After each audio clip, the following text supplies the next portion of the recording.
Ini saya baca saja supaya tambah berkah beberapa teks tentang pekerjaan. Ini di kitab Ihya di halaman 85 kalau kitab saya tentang keutamaan kerja.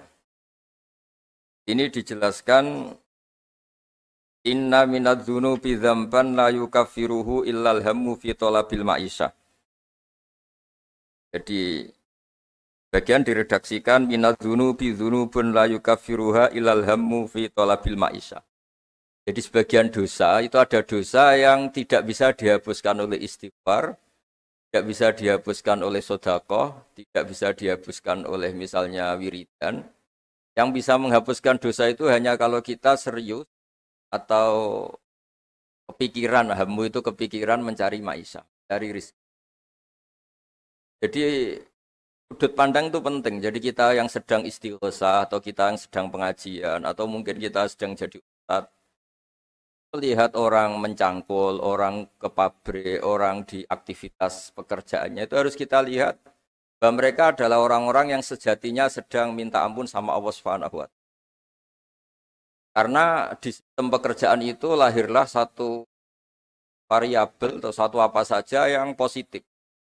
Ada hukum sosial karena ketemu teman yang saling memberi pengalaman. Ada ketergantungan manusia sama hal-hal yang halal. Ini yang paling penting. Ya, banyak orang itu diwat itu karena pekerjaannya. Misalnya orang bisa hidup itu sebetulnya karena makan nasi, minum air itu sesuatu yang halal. Jangan sampai orang bisa berpikir, bisa tenang kalau minum narkoba misalnya. Orang bisa kerja karena digerakkan punya anak kecil, punya ibu yang renta, atau punya keluarga yang membutuhkan. Jangan sampai orang kerja karena digerakkan oleh keinginan bernafsu, karena hal-hal yang maksiat. Hingga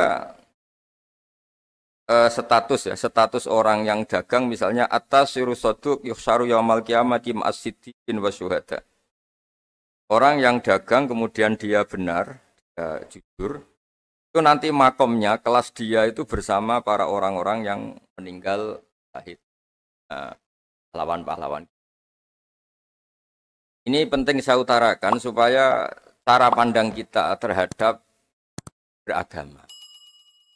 Jangan sampai misalnya kita beragama, terus kemudian melihat yang ibadah itu yang datang ke masjid. Ya kita jam kerja, kemudian ada pengajian, kita tidak pengajian itu dianggap salah karena nggak datang di masjid. Padahal kita datang ke pabrik atau ke pasar, nilainya sama, sama-sama ibadah. Ini penting supaya cara pandang kita terhadap orang lain itu positif.